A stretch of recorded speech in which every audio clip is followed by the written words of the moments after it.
এই সুন্দর অপরূপ দৃশ্যটি দেখতে পাচ্ছেন, এটা হাওড়া স্টেশনের বাইরের দৃশ্য। এর ঠিক অপোজিটে আমাদের মা গঙ্গা। মা গঙ্গাকে আমি দেখাতে পারছি না। এক অপরূপ সৌন্দর্য, অপরূপ দৃশ্য। যদি না এসে থাকেন তাহলে অনেক মিস করবেন। এখানে হাওড়ায় ভিজিট করতে এলেন, এই দৃশ্যে অবশ্যই একটু দাঁড়িয়ে দেখবেন। হ্যাঁ, দূরে যে বিল্ডিংটা দেখতে পাচ্ছেন এটা হচ্ছে হাওড়া মেট্রো স্টেশন। এটা নতুন নতুন তৈরি হয়েছে গঙ্গার নিচে দিয়ে কলকাতায়। অনেক যাত্রীর সুবিধা হয়েছে মেট্রো স্টেশনের মধ্য দিয়ে, মানে একটা ঐতিহাসিক রেলওয়ে স্টেশনে এই হাওড়া মেট্রো স্টেশন। হাওড়ার স্টেশনের ঠিক বাঁদিকে আছে হাওড়া ব্রিজ, যেটা 1874 সালে তৈরি হয়েছিল। এক অপরূপ দৃশ্য সব মিলিয়ে।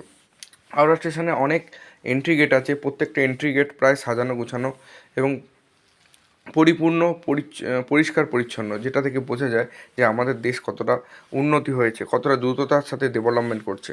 এবার বলে রাখি, হাওড়া স্টেশন হচ্ছে সব থেকে oldest station and largest station of India. এবং এই স্টেশন প্রথম ইস্ট ইন্ডিয়া কোম্পানি প্রথম সার্ভে করেছিল 1845 সালে, এবং সার্ভে শেষ করে 1851 সালে এটা কনস্ট্রাকশন শুরু হয়, এবং খুব দ্রুততার সাথে কনস্ট্রাকশন শেষ হয়েছিল 1854 সালে। 1854 সালে 15ই আগস্ট, একটা ঐতিহাসিক দিন। ওই দিনই প্রথম রেলওয়ে চলাচল শুরু হয় হাওড়া থেকে হুগলি পর্যন্ত, প্রায় 39 কিলোমিটার, যেটা আমাদের ইতিহাসের খাতা স্বর্ণাক্ষরে লেখা আছে। এই জন্য হাওড়া স্টেশন খুব গুরুত্বপূর্ণ এবং ঐতিহাসিক।